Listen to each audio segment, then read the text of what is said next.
Friends, आज हम sequence and series का टॉपिक डिस्कस करेंगे जो कि बहुत ही इंपॉर्टेंट है आईआईटी पॉइंट ऑफ व्यू से और 11th पॉइंट ऑफ व्यू से। सीक्वेंस एंड सीरीज का छोटा सा पार्ट आप लोगों ने 10th में पढ़ा है जो अरिथमेटिक प्रोग्रेशन था। यहां हम लोग और डिटेल्स स्टडी करेंगे कि क्या उसमें और पढ़ना है, कैसे पढ़ना है। तो पहले हम लोग सीक्वेंस एंड सीरीज के बारे में जानते हैं कि सीक्वेंस क्या है, सीरीज क्या है। सीक्वेंस ये होता है, सीक्वेंस जस्ट छोटा सा डेफिनेशन लिखते हैं, it is the collection of terms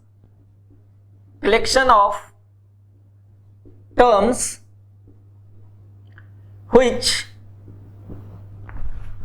follow some pattern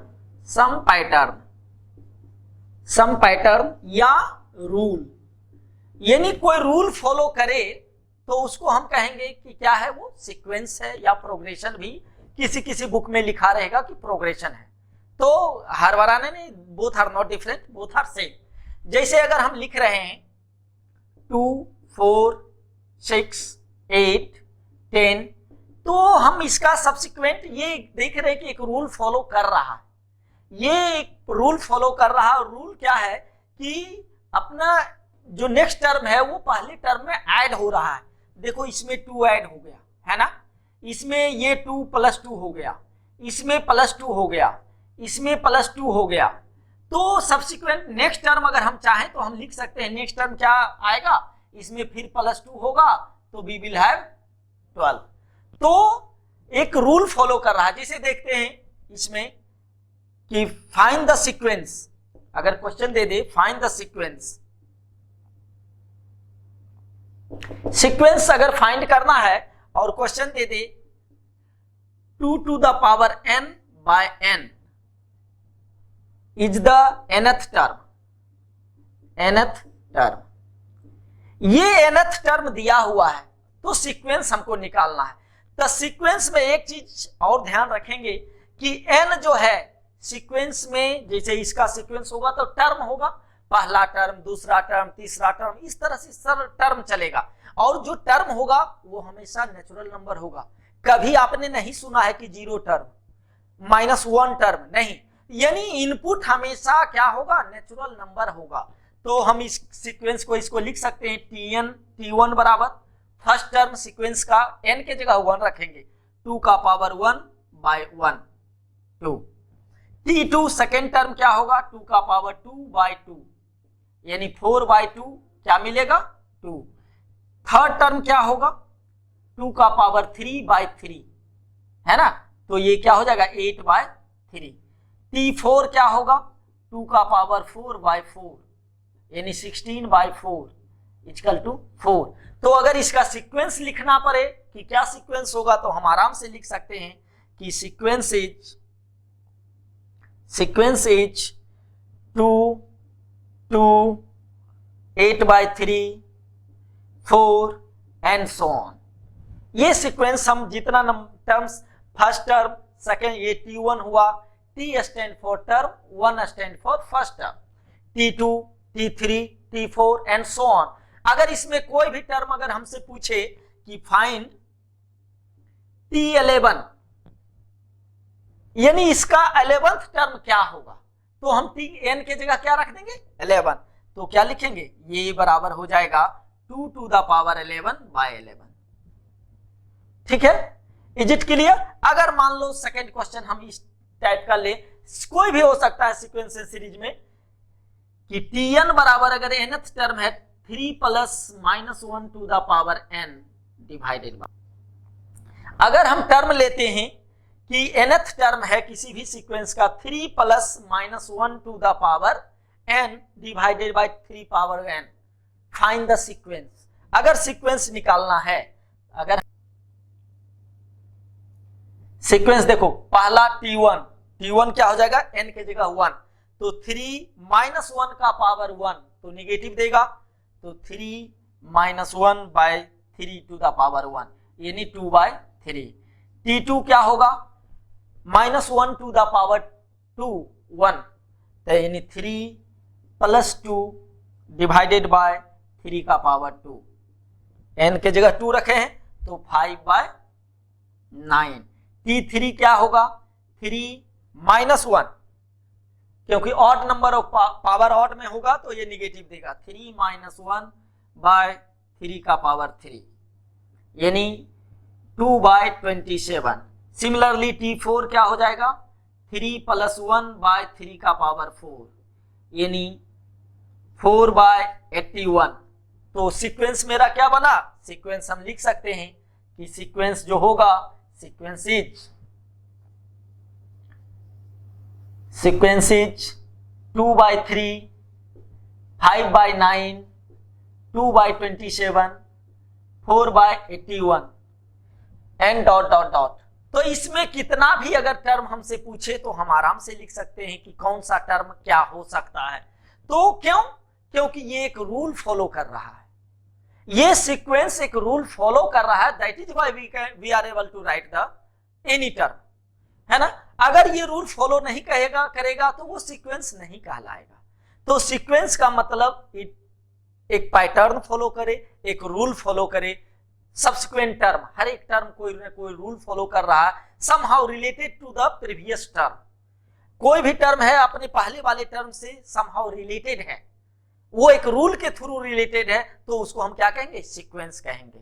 sequence में फाइनाइट सीक्वेंस, इनफाइनाइट सीक्वेंस, ये हमें बताने की आप लोग पढ़ चुके हैं 10th में कि फाइनाइट सीक्वेंस होता है नंबर ऑफ टर्म्स फाइनाइट अगर रखें तो वो फाइनाइट सीक्वेंस हो गया, और नंबर ऑफ टर्म्स इनफाइनाइट हो तो वो इनफाइनाइट सीक्वेंस हो जाएगा, है ना। अब हम लोग सीरीज के बारे में जानते हैं कि सीरीज क्या है, देखते हैं सीरीज के बारे में जानते हैं। सीरीज क्या किसको कहते हैं, आप लोगों ने देखा होगा, क्रिकेट से एक्वाइंटेड होगा, टेस्ट सीरीज। तो टेस्ट सीरीज में बोला जाता है कितना का सीरीज है, तो 5 मैचेज का सीरीज है, या ये सीरीज 3 मैच का है, ऐसा सुना है। सीरीज यानी सारे टर्म्स को या तो ऐड कर दिया जाए या सब्ट्रैक्ट कर दिया जाए, देन द एक्सप्रेशन जो हमको आता है that is the series of the sequence, है ना, उसको सीरीज कहते हैं। सीरीज के बारे में हम लोग जान लेते हैं। If all the terms of the sequence are added or subtracted then the expression is called series। जैसे देखते हैं, एक एग्जांपल देखते हैं कि क्या हो सकता है। अगर ये मेरा टर्म है 2, 4, 6, 8, 10, 12, ये टर्म है, दिस इज द सीक्वेंस। अगर इसी को हम ये लिखें 2 + 4 + 6 + 8 + 10 + 12, then it will become series. ये सीरीज हो गया और ये क्या है, सीक्वेंस है। Did you get the difference, sequence and series. Sequence सिर्फ टर्म को लिखते हैं, that follows some rules, some pattern follow करे तो that will become the sequence. If all the terms of the sequence are added और subtracted then it will be the series. जो result आएगा उस लिखने का एक्सप्रेशन जो है, वो एक्सप्रेशन को हम क्या रिप्रेजेंट करेंगे, क्या कहेंगे, सीरीज कहेंगे, है ना। कुछ भी हम लिख सकते हैं, 2 - 4 - 8 -16 डॉट डॉट डॉट, या इसे भी लिख सकते हैं -1 + 3 -9 + 27 dot dot dot. These are the series. कुछ भी हो सकता है, ऐड कर सकते हैं या सब्ट्रैक्ट कर सकते हैं, ऐड कर सकते हैं या सब्ट्रैक्ट कर सकते हैं, वो क्या कहलाएगा, सीरीज कहलाएगा। अब हमको पढ़ना क्या क्या है इस टॉपिक्स में, जो कि जेई और एडवांस के लिए और बोर्ड के लिए इंपॉर्टेंट है, उसके बारे में हम लोग डिटेल्स स्टडी करते हैं। हम लोग को बेसिकली 5 टाइप का प्रोग्रेशन पढ़ना है, 1 बाय 1 देखते हैं। Number 1, arithmetic progression. Arithmetic progression, AP, है ना। सेकेंड है जियोमेट्रिक प्रोग्रेशन। जियोमेट्रिक प्रोग्रेशन मैं एक एक करके डिटेल्स स्टडी करूंगा इसको। जीपी एपी अरिथमेटिक प्रोग्रेशन आप लोगों ने 10th में पढ़ा। ज्योमेट्रिक प्रोग्रेशन अभी नहीं पता, लेकिन थोड़ा सा हम लोग करते जाएंगे कि क्या है। थर्ड अरिथमेटिक जियोमेट्रिक प्रोग्रेशन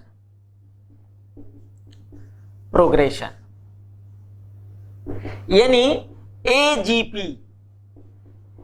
देख के ही लग रहा है दोनों का कॉम्बिनेशन होगा, अरिथमेटिक और ज्योमेट्रिक का दोनों का कॉम्बिनेशन करके जो सीक्वेंस बनता है, जो प्रोग्रेशन होता है, that is called arithmetic geometric progression. Next है हार्मोनिक प्रोग्रेशन। हार्मोनिक प्रोग्रेशन ये एचपी के नाम से शॉर्ट में हम लोग एचपी कहते हैं। और एक लास्ट मिसलेनियस प्रोग्रेशन, जो कि हम लोग आगे डिस्कस करेंगे कि मिसलेनियस प्रोग्रेशन किसको कहेंगे। हम लोग पहले अरिथमेटिक प्रोग्रेशन के बारे में जानते हैं। जैसे देखते हैं, आप लोग 10th में पढ़े भी हैं कि जो फॉलोइंग टर्म्स है या जो टर्म्स के डिफरेंस बिटवीन देम, यानी टू कंसेक्यूटिव टर्म्स का डिफरेंस अगर कोई कांस्टेंट क्वांटिटी दे तो हम उसको क्या कहेंगे, अरिथमेटिक प्रोग्रेशन में वो सीक्वेंस कहलाएगा कि वो सारे टर्म्स किसमें है, अरिथमेटिक प्रोग्रेशन में है ना। जैसे देखो 2, 4, 6, 10, 12, ये क्या है, दो किसी भी थ्रू आउट द प्रोग्रेशन कोई भी दो टर्म का कंसेक्यूटिव टर्म का डिफरेंस अगर सेम दे रहा है तो हम क्या कहेंगे, ये अरिथमेटिक प्रोग्रेशन में है। जैसे देखो 4 और 2 का डिफरेंस 2, इसका डिफरेंस 2, किसी भी दो टर्म का, इसका भी 2, इसका भी 2, सबका कांस्टेंट दे रहा है ना, इसका मतलब ये अरिथमेटिक प्रोग्रेशन में है। इस ऐसे सीक्वेंस का जिसका कि कॉमन डिफरेंस, जिसको कि हम लोग कॉमन डिफरेंस के नाम से जाते हैं, हम डिटेल्स स्टडी करेंगे। जीपी का भी हम लोग डिटेल्स स्टडी करेंगे। जैसे देखें कि ये भी तो एक रूल फॉलो कर रहा है। अगर हम लिखें 2, 4, 8, 16, 32, ये भी एक रूल फॉलो कर रहा है। ये रूल क्या फॉलो कर रहा है कि मल्टीप्लीकेशन, इसमें मल्टीप्लीकेशन 2 हो रहा है, इसमें मल्टीप्लाई 2 हो रहा है, इसमें मल्टीप्लाई 2 हो रहा है, इसमें मल्टीप्लीकेशन। डिफरेंस पता चला क्या? अरिथमेटिक प्रोग्रेशन में क्या था, ऐड सबका एडिशन या सब्ट्रैक्शन कांस्टेंट क्वांटिटी से हो। सब्सिक्वेंट टर्म में जो नेक्स्ट टर्म आए समहाउ रिलेटेड बाय एडिंग और subtracting, then it will become arithmetic progression. और मल्टीप्लिकेशन या डिवीजन से अगर कुछ रहे, ये मल्टीप्लाई होके सब्सिक्वेंट टर्म आ रहा है ना, नेक्स्ट सक्सेसिव टर्म कैसे आ रहा है, by multiplying the previous term, है ना। इसमें कुछ कांस्टेंट क्वांटिटी से मल्टीप्लाई कर रहे हैं तो हम ये मिल रहा है नेक्स्ट टर्म, फिर इसमें मल्टीप्लाई कोई कांस्टेंट क्वांटिटी से कर रहे हैं तो ये मिल रहा है, फिर ये इस तरह से, यानी ये किसका फॉर्म होगा। अगर इस टाइप का सीक्वेंस रहेगा तो हम समझ जाएंगे कि भाई अगर मल्टीप्लिकेशन या डिवीजन से रिलेटेड समहाउ है सारे टर्म्स, या कहें कि दो टर्म के बीच का रेशियो अगर बराबर हो, डिवाइड करेंगे और सारा रेशियो सबका सेम आए, तो वो कहेंगे जीपी में है, ज्योमेट्रिक प्रोग्रेशन में है। आगे हम लोग डिस्कस करेंगे। अभी हम लोग अरिथमेटिक प्रोग्रेशन के बारे में जानते हैं कि क्या है, डिटेल्स स्टडी लेते हैं। हम लोग अरिथमेटिक प्रोग्रेशन का डिटेल्स स्टडी लेते हैं। Arithmetic progression AP, definition 10th में भी पढ़े हो, एक बार रिकैप कर लेते हैं। It is a progression,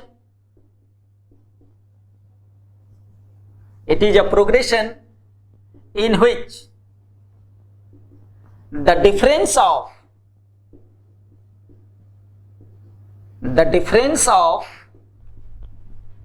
any two consecutive terms are always constant always constant throughout the sequence, throughout the progression।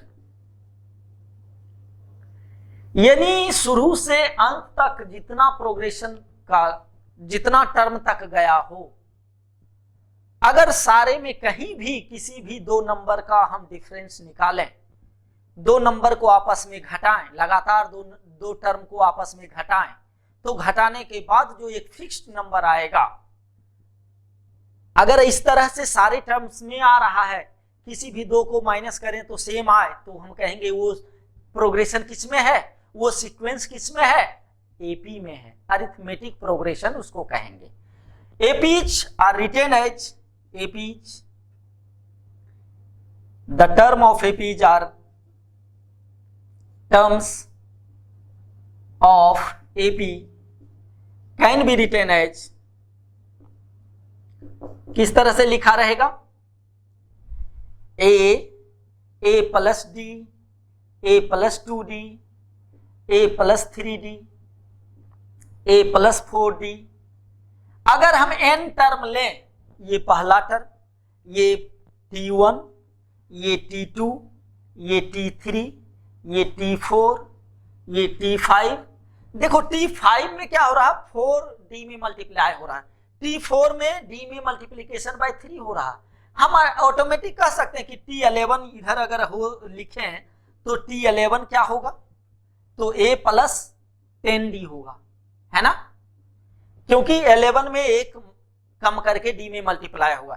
इसी तरह से n टर्म अगर लिखें tn, तो क्या होगा, a plus n minus 1d। तो n term of NAP will look like this. आगे इसी में हम बोले जनरल टर्म क्या लिख सकते हैं, यानी rth term, general term of NAP is TR। rth term लेते हैं या जनरल टर्म कहें या rth टर्म, है ना,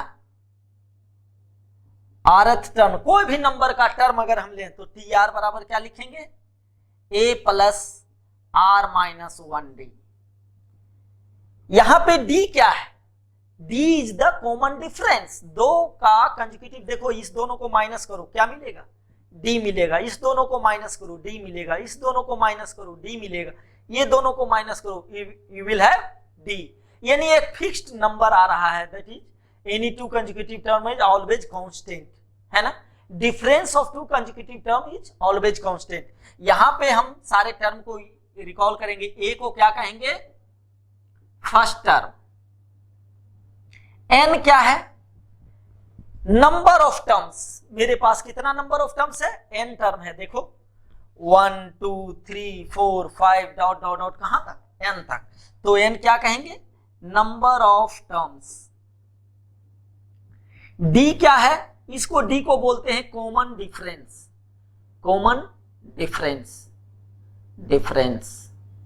तो इस तरह से हम नंबर ऑफ tn टर्म, कितना भी टर्म रहे अगर बोला जाए तो हम बता सकते हैं कि क्या होगा, है ना। इस बेसिस पे हम एक दो क्वेश्चन लेते हैं, देखते हैं कि क्या क्वेश्चन हो सकता है और कैसे घुमा फिरा कर क्वेश्चन देते हैं, देखते हैं, लेट्स सी।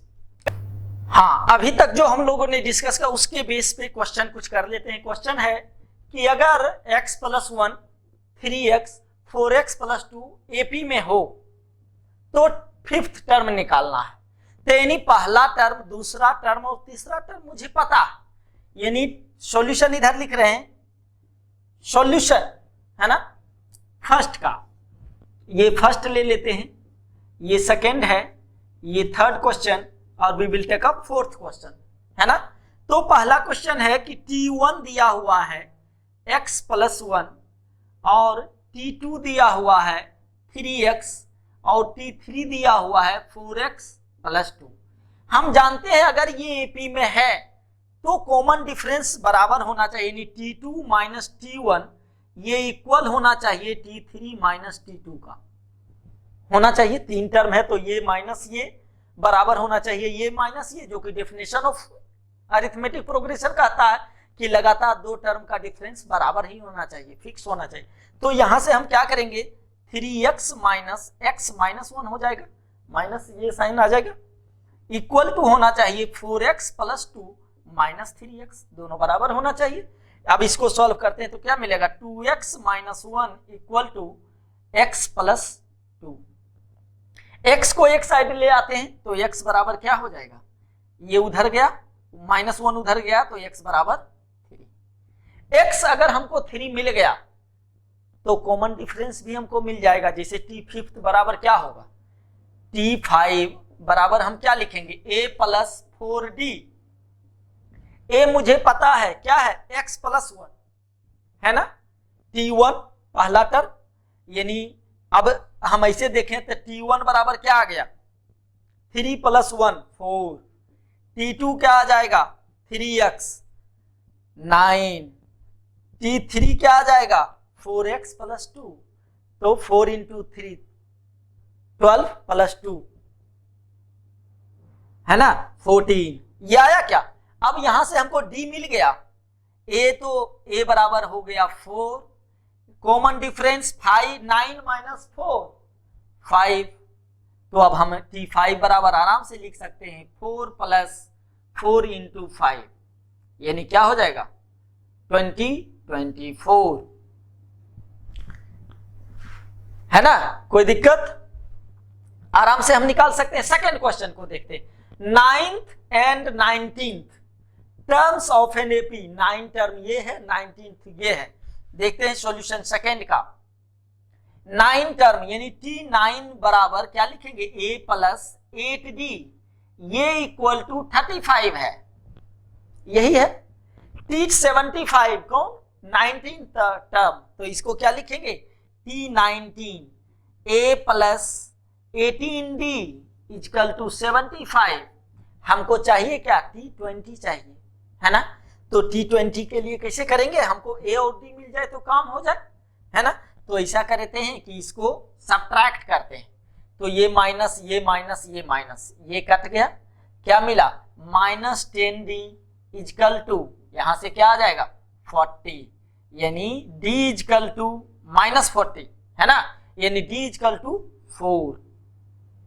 d मिल गया 4 तो a भी मिल जाएगा, यहां इसमें हम d रख देंगे तो 8 इंटू 4 32 उधर जाएगा 3, तो a बराबर हम लिख सकते हैं ना 35 माइनस 8d, यानी 35 माइनस 32 बराबर 3।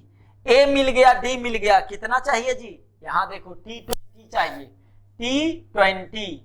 t20 बराबर क्या हो जाएगा, a प्लस 19d, a कितना है 3 प्लस 19 इंटू 4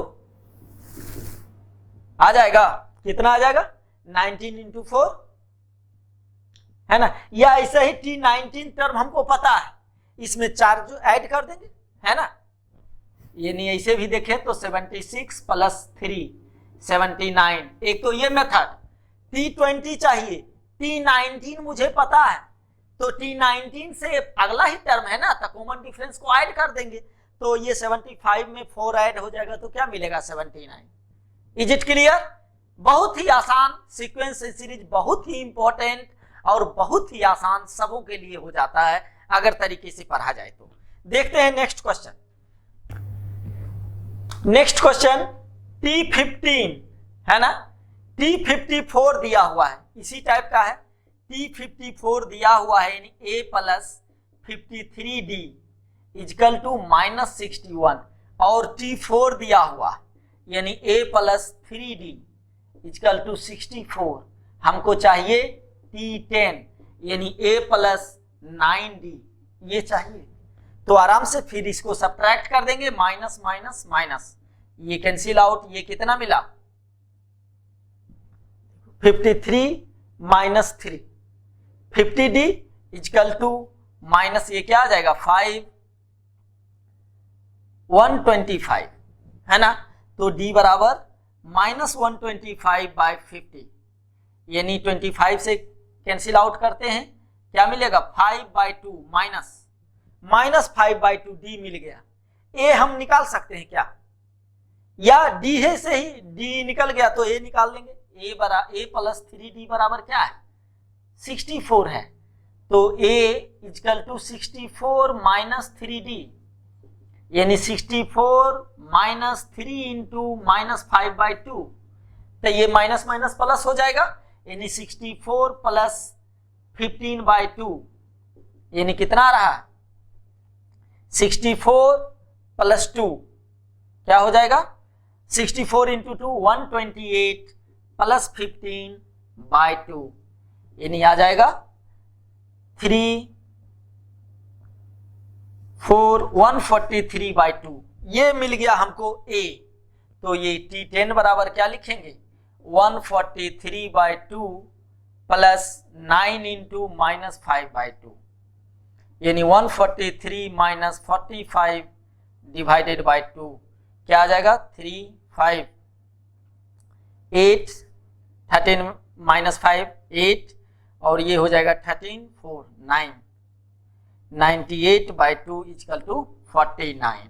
तो हम आराम से T10 टर्म कौन सा होगा तो पता चल गया कि 49 होगा, है ना।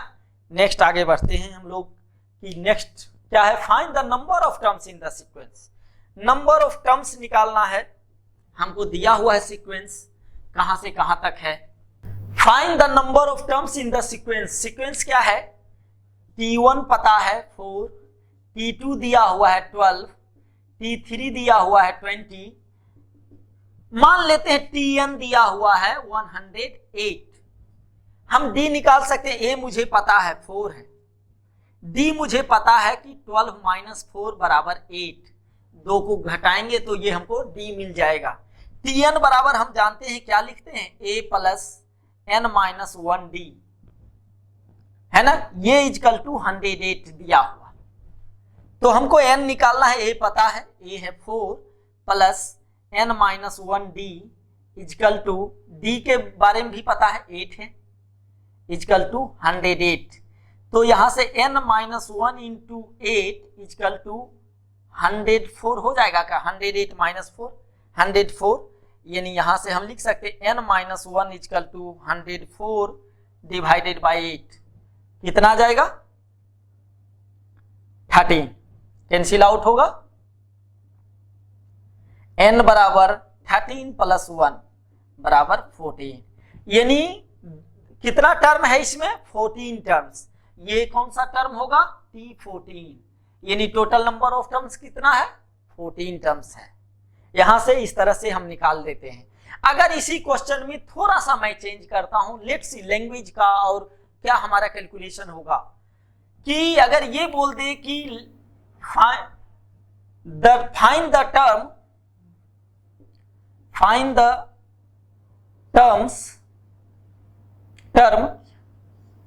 which have value equal to 205। क्या बोले कि कौन सा टर्म है जिसका वैल्यू 205 होगा, तो यानी 205 Tn टर्म मान लेते हैं कि 205 कौन सा है Tn बराबर यहां हम मान लेते हैं 205 है। n हम निकाल लेंगे कि n कौन सा टर्म होगा, ये इंपॉर्टेंट है, ध्यान देके n टू Tn बराबर 205 मान लिए। अब हम a पता है 4 है, d पता है 8 है, d निकाले हुए हैं, है ना, d निकाला हुआ है, तो Tn बराबर क्या लिखेंगे a प्लस, Tn बराबर a प्लस यानी 4 प्लस, है ना, 4 plus n minus 1 into d 8 बराबर 205, यानी n minus 1 into 8 equal to 201, n minus 1 equal to 201 by 8, यानी n बराबर क्या आ जाएगा 201 बाय 8 प्लस 1, यानी n बराबर 209 बाय 8। कैसा नंबर आया, फ्रैक्शन में आया। n क्या है, टर्म है, तो टर्म हमेशा शुरू में ही हम बताए क्या होना चाहिए, ऑलवेज नेचुरल नंबर होना चाहिए। टर्म जीरो नहीं होगा, टर्म फ्रैक्शन नहीं होगा, ये नहीं कह सकते 5/2 टर्म है, नहीं, टर्म हमेशा पहला टर्म, दूसरा टर्म, तीसरा टर्म नेचुरल नंबर में ही काउंट होगा, यानी काउंटिंग ही हो कर सकते हैं टर्म को। 5/2 टर्म नहीं बोलेंगे, हाफ टर्म नहीं होता है। तो अगर n फ्रैक्शन में आ रहा है, यहां जैसा कि देख रहे हैं कि n फ्रैक्शन में आ रहा है, इसका मतलब उस सीक्वेंस में, वो प्रोग्रेशन में कोई ऐसा टर्म नहीं है जिसका वैल्यू 205 होगा। क्लियर है? ये इंपॉर्टेंट है, ये सोचने वाला है, थोड़ा सा ध्यान देके काम करने वाला है कि अगर n फ्रैक्शन में आया, इसका मतलब n का कोई ऐसा वैल्यू नहीं है, कोई ऐसा n नहीं है, कोई ऐसा टर्म मेरा है ही नहीं जिसका वैल्यू 205 हो। 108 हो रहा है, आगे भी होगा, लेकिन 205 कोई टर्म नहीं मिलेगा मेरे पास। क्यों? क्योंकि n का वैल्यू ही फ्रैक्शन में आ रहा है, या निगेटिव ही आ जाए या जीरो आ जाए, तो उस केस में हम क्या कहेंगे, मेरा कोई ऐसा टर्म, मेरे सीक्वेंस में ऐसा टर्म है ही नहीं जिसका वैल्यू 205 होगा।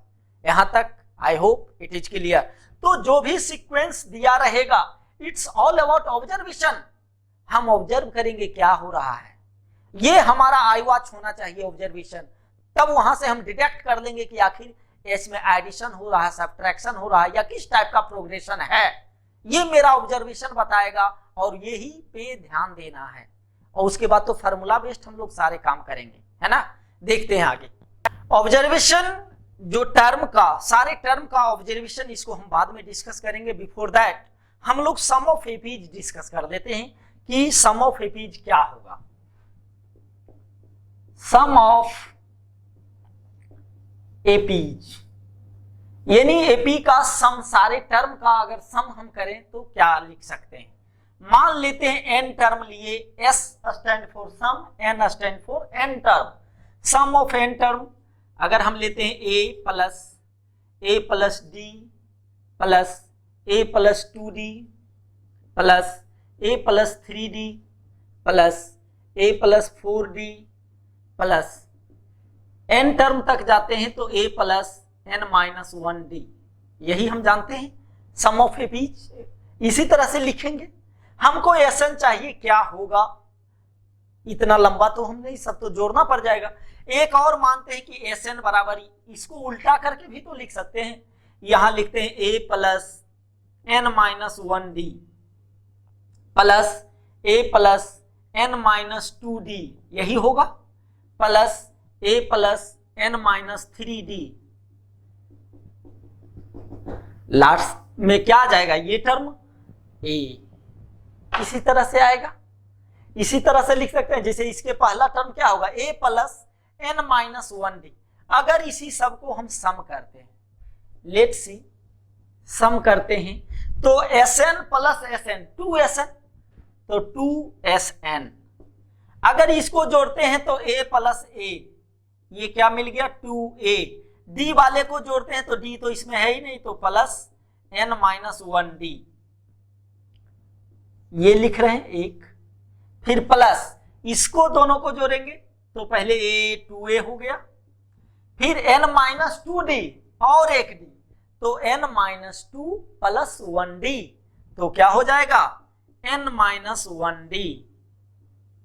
फिर इसको भी देखते हैं तो क्या हो जाएगा, 2a plus n minus 1d हो रहा है क्या, देखो तो, n माइनस 3d और 2d, n माइनस 3 प्लस 2 यानी n minus 1d।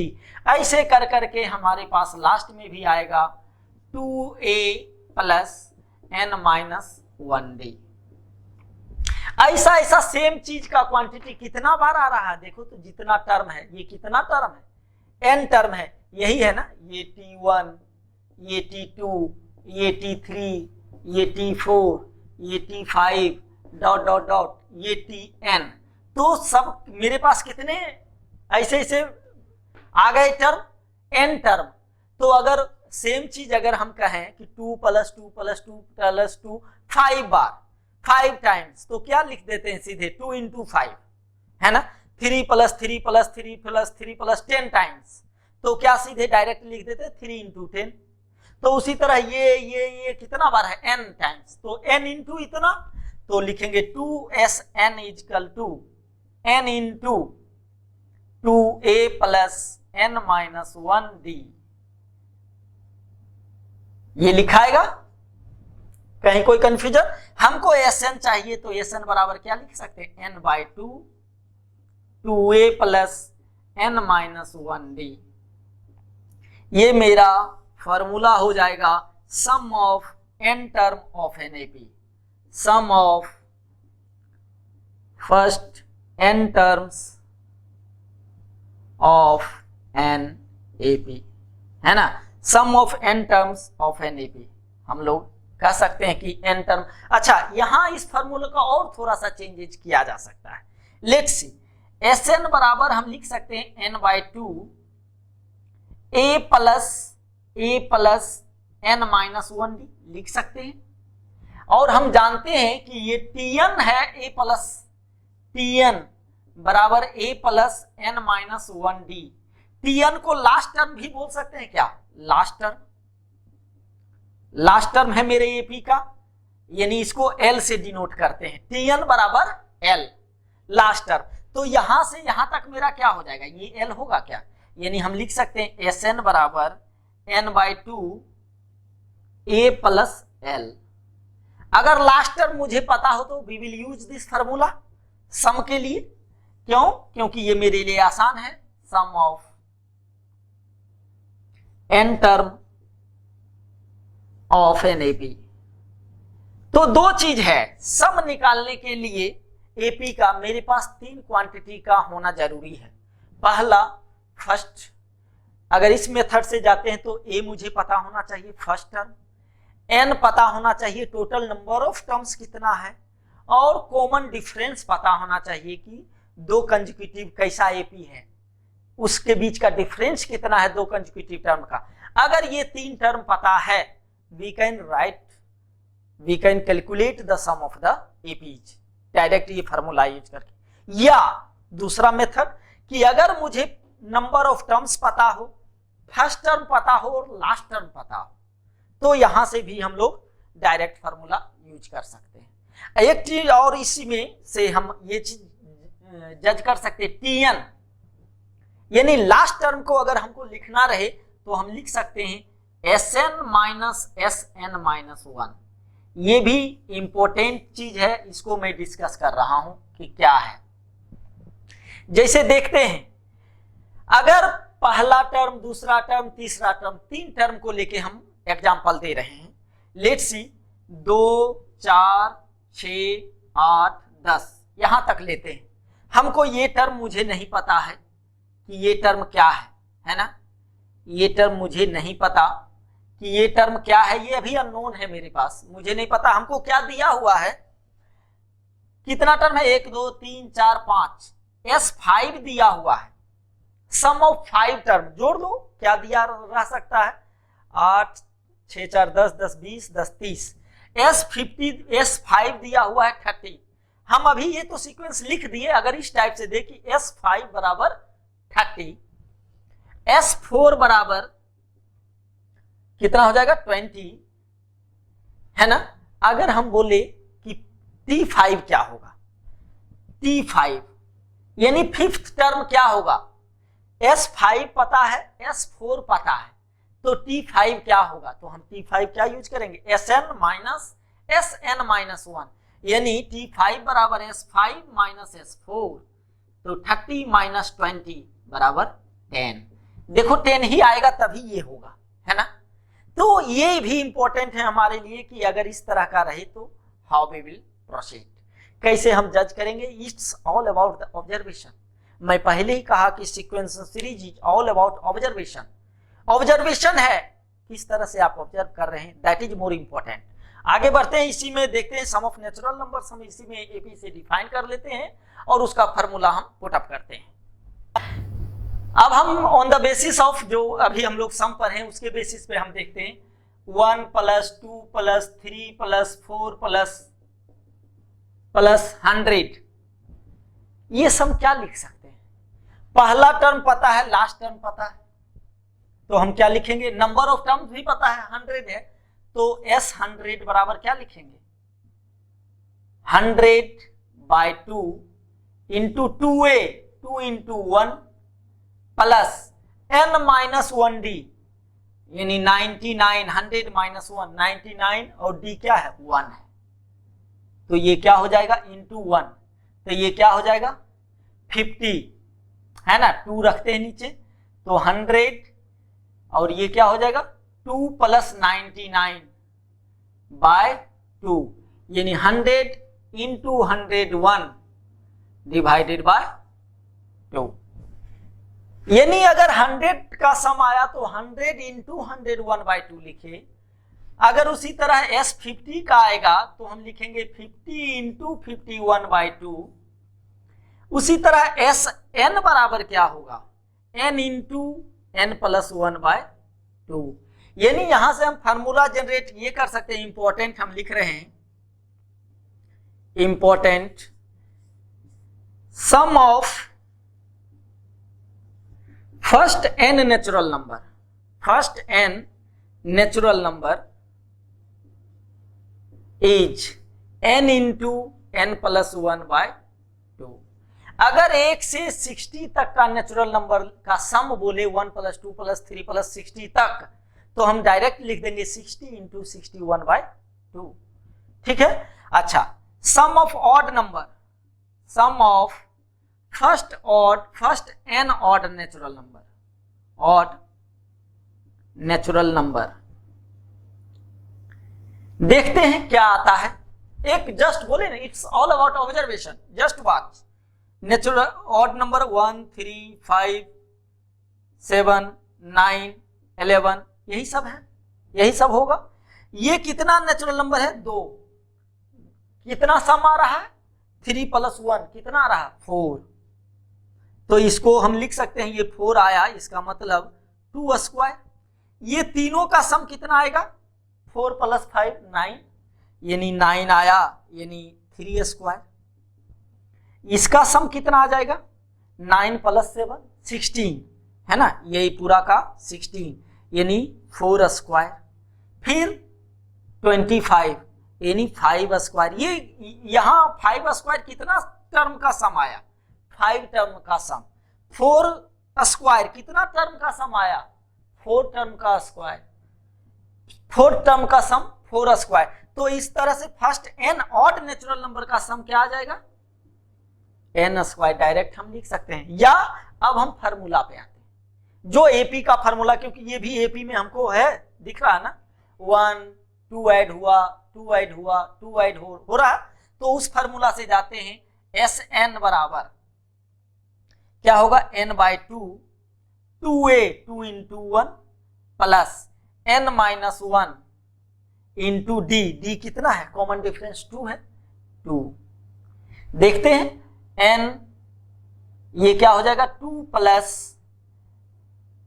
n minus 2 होगा क्या बाय 2, ये 2 कट गया है ना, यही होगा ना 2 प्लस 2n है ना, 2n माइनस 2 होगा, 2 कैंसिल आउट। अब क्या आया 2n स्क्वायर बाय 2, क्या आया n square.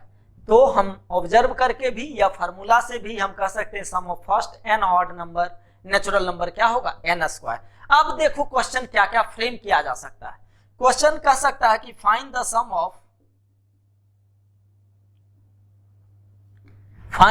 Of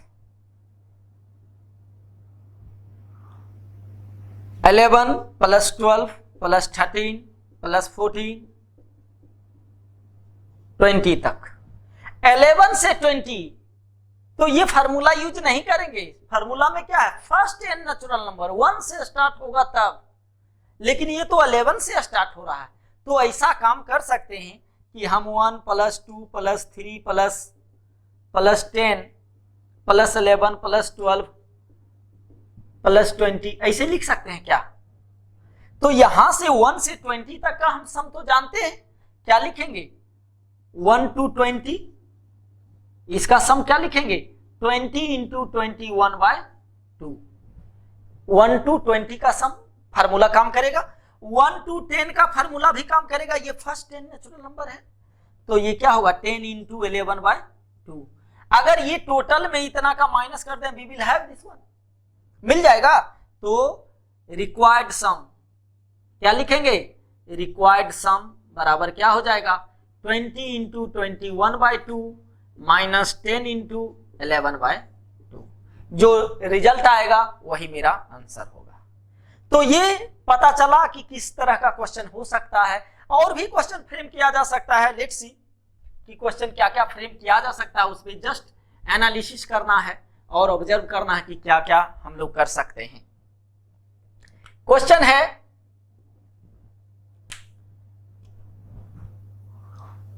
find the sum of all the terms from 1 to 100 which is divisible by 2 और 5 यानी 1 to 100 वो सारे टर्म्स जो कि 2 से भी डिविजिबल हो और 5 से भी हो। तो देखो डिविजिबल बाय 2 क्या होगा, डिविजिबल बाय 2 केस 1 लेते हैं। फर्स्ट केस डिविजिबल बाय 2 क्या हो सकता है, मेरे पास 2, 4, 6, 8 डॉट डॉट डॉट 100 तक है ना। इसका सम निकालना है, हम सम निकाल सकते हैं, इसका सम जानते हैं है ना। 2, 4, 6 टोटल नंबर ऑफ टर्म्स कितना हो जाएगा, 50 है ना। सारा even number, total number of terms 50। अगर टोटल नंबर ऑफ टर्म्स मुझे नहीं पता कि कैसे निकालना है, तो ये भी हम बता सकते हैं कि A पता है 2 है, N मुझे नहीं पता, D पता है, D क्या है 2 है, D भी 2 है ना। तो हम जानते हैं कि Tn मान लेते हैं 100 बराबर 2 प्लस n-1D, n-1 इंटू 2 यही होता है। 2 इधर आएगा तो 98 बराबर n-1 इंटू 2, फिर n-1 बराबर क्या हो जाएगा 49, 98/2 यानी n बराबर 50 आ गया। ऐसे भी अगर हमको जज करने में दिक्कत हो रहा तो हम इस तरह से लिख सकते हैं कि n मेरा क्या है 50 है। n हम निकाल लिया, फॉर्मूला हम लगा सकते हैं आराम से। तो हम फॉर्मूला लगा लेते हैं इस केस में, सम s बराबर n/2 यानी 50/2। फर्स्ट टर्म लास्ट टर्म पता है तो वही यूज कर लेते हैं, 2 प्लस 100 यानी 50/2 इंटू 102 ये आ गया। क्लियर है। अब केस 2 लेते हैं, 2 से भी डिविजिबल होना चाहिए, 5 से भी, या तो 5 से डिविजिबल हो जाए या 2 से डिविजिबल हो जाए। तो 5 से डिविजिबल क्या क्या हो सकता है, देखो 5 डिविजिबल बाय 5 है ना, 5 इसका देखते हैं क्या क्या होगा, 5, 10, 15, 20, 25 डॉट डॉट डॉट 100 इसका अब सम निकालना है। तो हम समझ रहे हैं कि कितना टर्म होगा, टर्म देख के लग रहा है कितना 20 होगा। देखो 2-3 तरह, एक तो ये मेथड कि 100 बराबर a प्लस n-1D, a 5 है, n मुझे नहीं पता, d भी 5 है, तो ये 5 इधर आएगा तो क्या हो जाएगा 95 बराबर n-1, n बराबर 90 प्लस 1 20। एक तो ये तरीका हुआ। दूसरा मेथड हम ये भी कह सकते हैं कि 5 कॉमन ले लेते हैं, तो सब में क्या बचेगा 1 प्लस 2 प्लस 3 प्लस कहां तक बचेगा 20। अब मेरा काम आसान हो गया, 1 2 3 कितना टर्म है 20 टर्म, तो n 20 आ गया है ना। अब n 20 आ गया, सम हम आराम से निकाल सकते हैं। s बराबर क्या होगा n/2 20/2 a plus 2a, a plus l यानी 5 प्लस 100 ये क्या हो जाएगा 10 इंटू 105, ये हो गया था 25 इंटू 102। एक चीज और यहाँ पे ऑब्जर्वेशन में है, क्या ऑब्जर्व करना चाहिए, 10 इसमें भी है 10 इसमें भी है ना, 8 के बाद तो 10 होता ही है, तो ऐसा टर्म 20 इसमें भी आएगा 20 इसमें भी, तो ये तो टर्म 2 बार काउंटिंग हो गया। इसमें भी हम ऐड कर लिए, इसमें भी ऐड कर लिए, तो कौन सा टर्म ऐड किए दोनों में 10, 20, 30, 40, यानी 10 वाला एपी 2 बार ऐड हो गया। तो ऐसा करो 10 का सम का निकाल के माइनस कर देंगे इस दोनों के सम में, है ना। तो केस 3 ले लेते हैं। तो केस 3 क्या है, डिविजिबल बाय 10। तो 10 से जो डिविजिबल होगा वो क्या क्या टर्म है, 10, 20, 30, 40, 100, कितना टर्म है जो कि 2 बार ऐड हुआ है, यही सब। तो n इसका क्या है, 10 है। तो s इसका निकाल लेंगे 10/2, 10 + 100, तो ये क्या हो जाएगा 5 × 110। तो अब मेरा रिजल्ट क्या आएगा, हमको तो चाहिए सम उस सब का। तो फाइनली हम ऐसे लिख देते हैं S1, S2, या ऐसे ही रहने देते हैं, छोड़ देते हैं, है ना। तो हम ये सम यानी फाइनली रिक्वायर्ड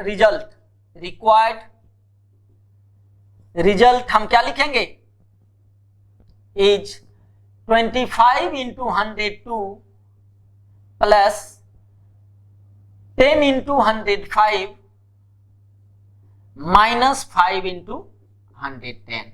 ये जो रिजल्ट आएगा यही मेरा आंसर होगा। तो क्या ऑब्जर्वेशन करना था, ये पता चल गया कि किस तरीके से क्वेश्चन हो सकता है, क्या क्या हो सकता है। अभी इसमें बहुत सारा स्टडीज करना है। अभी ऑब्जर्वेशन पे एक क्लास हम लोग लेंगे कि आखिर क्या क्या ऑब्जर्व कर सकते हैं इसके पैटर्न को देख के, और इसके बाद हम लोग डिटेल्स स्टडी नेक्स्ट लेक्चर में डिस्कस करेंगे। इस लेक्चर में यहीं तक रखते हैं। होप कि आप लोग को मजा आया होगा, देखने में आइडिया लग गया होगा कि क्या क्या क्वेश्चन होता है। ऐसा कुछ नहीं होता, बहुत ही आसान होता है, चाहे आईआईटी से रिलेटेड हो। आपको तरीके से पढ़ना है, तरीके से पढ़िए, सब कुछ आसान होगा।